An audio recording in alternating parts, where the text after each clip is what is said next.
It also predicts that if you train animals to learn a new trick, for example, rats learn a new trick in London, then all around the world, rats of the same breed should learn the same trick quicker just because the rats have learned it here. And surprisingly, there's already evidence that this actually happens. Anyway, that's my own hypothesis in a nutshell of morphic resonance. Everything depends on evolving habits, not on fixed laws. But I want to spend a few moments on the constants of nature too, because these are again assumed to be constant. Things like the gravitational constant, the speed of light, are called the fundamental constants. Are they really constant? Well, when I got interested in this question, I tried to find out. They're given in physics handbooks. Handbooks of physics list the existing fundamental constants, tell you their value. But I wanted to see if they'd changed, so I got the old volumes of physical handbooks. I went to the Patent Office Library here in London, and they're the only place I could find that kept the old volumes. Normally people throw them away when the new values come out. They throw away the old ones. When I did this, I found that the speed of light dropped between 1928 and 1945 by about 20 kilometers per second. It's a huge drop because they're given with errors of only fractions of decimal points of error. And yet, all over the world, it dropped, and they were all getting values very similar to each other with tiny errors. And then in 1945, it went up, 48, it went up again. And then people started getting very similar values again. I was very intrigued by this, and I couldn't make sense of it. So I went to see the head of metrology at the National Physical Laboratory in Teddington. Metrology is the science in which people measure constants. And I asked him about this. I said, what do you make of this drop in the speed of light between 1928 and 1945? And he said, oh dear, he said, you've uncovered the most embarrassing episode in the history of our science. So I said, well, could the speed of light have actually dropped? And that would have amazing implications if so. He said, no, of course it couldn't have actually dropped. It's a constant. So, well then how do you explain the fact everyone was finding it going much slower during that period? Is it because they were fudging their results to get what they thought other people should be getting, and the whole thing was just produced in the minds of physicists? We don't like to use the word fudge. I said, well, what do you prefer? He said, well, we prefer to call it intellectual phase locking.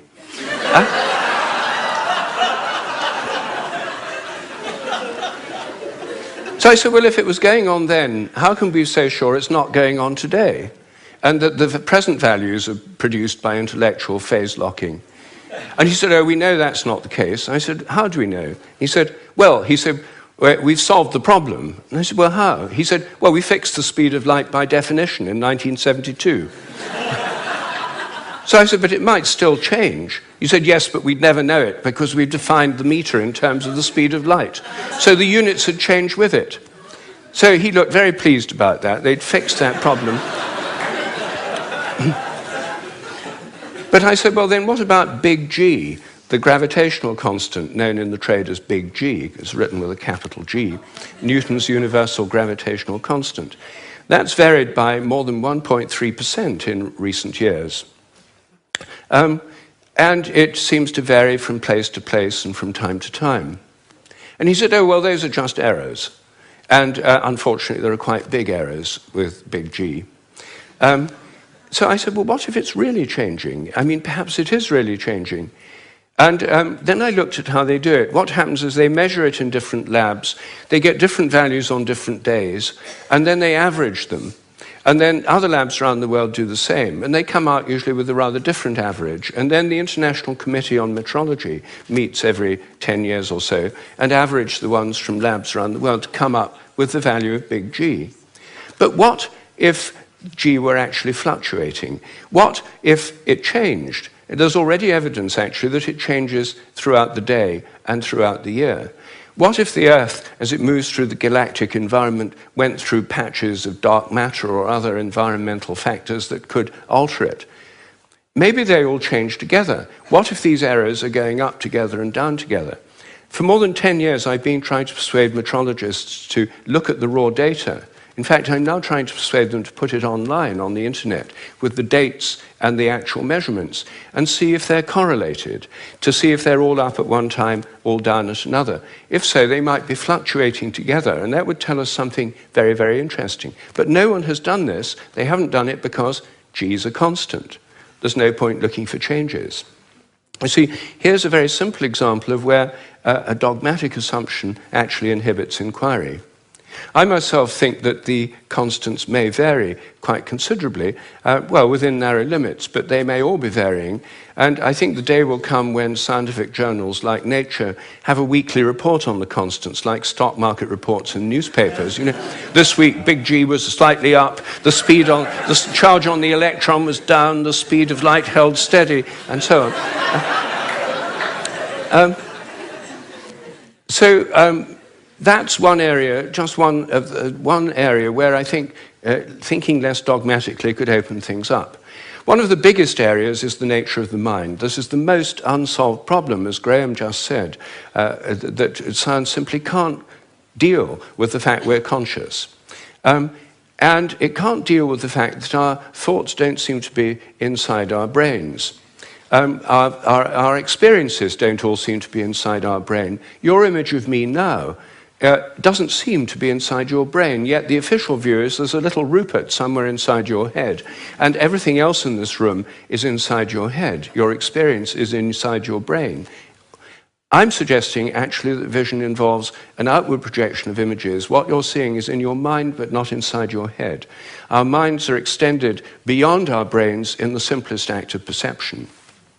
I think that we project out the images we're seeing, and these images touch what we're looking at. If I look at you from behind, you don't know I'm there. Could I affect you? Could you feel my gaze? There's a great deal of evidence that people can. The sense of being stared at is an extremely common experience, and recent experimental research suggests it's real. Animals seem to have it too. I think it probably evolved in the context of predator-prey relationships. Prey animals that could feel the gaze of a predator would survive better than those that couldn't. This would lead to a whole new way of thinking about ecological relationships between predators and prey, also about the extent of our minds. If we look at distant stars, I think our minds reach out in a sense to touch those stars and literally extend out over astronomical distances. They're not just inside our heads.